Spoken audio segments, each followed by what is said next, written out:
સુરતના કતારગામ સિંગણપોર વિસ્તારમાં પતરાના શેડમાં આગ બાદ સુરત મહાનગરપાલિકાનું તંત્ર જાગ્યું છે।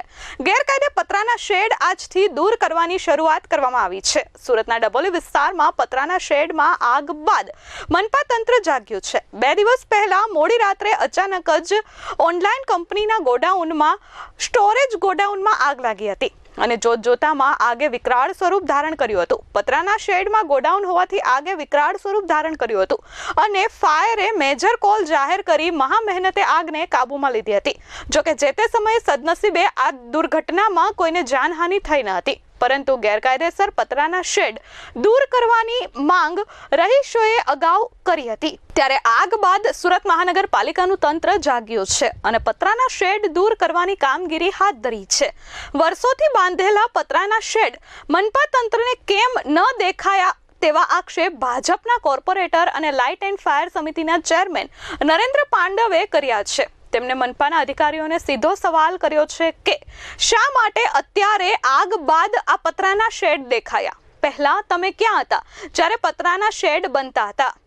મનપાની રહેમ નજરથી જ આ પતરાના શેડમાં કોમર્શિયલ એક્ટિવિટી થવાની રાવ પણ નરેન્દ્ર પાંડવે વ્યક્ત કરી છે। તો નામ માત્ર નામની કામગીરી કરી મનપાના અધિકારી રવાના થતા અનેક સવાલ કતારગામ ઝોનમાં ગેરકાયદેસર પતરાના શેડ મામલે નરેન્દ્ર પાંડવે ઉઠાવ્યા છે।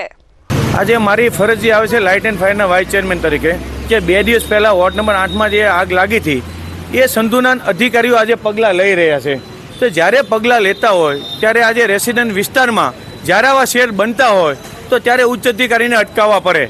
આજે વારંવાર સોસાયટીના પ્રમુખોની મને રજૂઆત આવે છે કે નરેન્દ્રભાઈ, તમે લાઇટ એન્ડ ફાયરના વાઇસ ચેરમેન તરીકે હું તમને રજૂઆત કરું છું કે જ્યારે રાજકોટમાં બનાવ બન્યો સુરતમાં ના બને ને ખરેખર 2 દિવસ પહેલાં બનેલ છે, પણ જ્યારે ઉચ્ચ અધિકારીના કામ ચાલુ હોય ત્યારે જો અટકાવી દેતા હોય તો આ વસ્તુ બને નહીં। અને જ્યારે પણ મેં ખુલ્લેઆમ કહું છું હવે કે રેસિડન્ટ ઝોન હોય એમાં મહેરબાની કરીને શેડવાળા છે ઇન્ડસ્ટ્રીયલ ઝોનમાં વ્યા જાઓ, ત્યાં શાંતિથી તમે કામ કરો, રેસિડન્ટવાળા શાંતિથી રહી શકે અને તમે પણ શાંતિથીના કામ કરી શકો છો। પણ અધિકારીના ભાગને કારણે પ્રજા અને ધંધાદારી બંને હેરાન થઈ રહ્યા છે, તે હું કમિશનરને રજૂઆત કરવાનો છું। Bureau report S24 news Surat.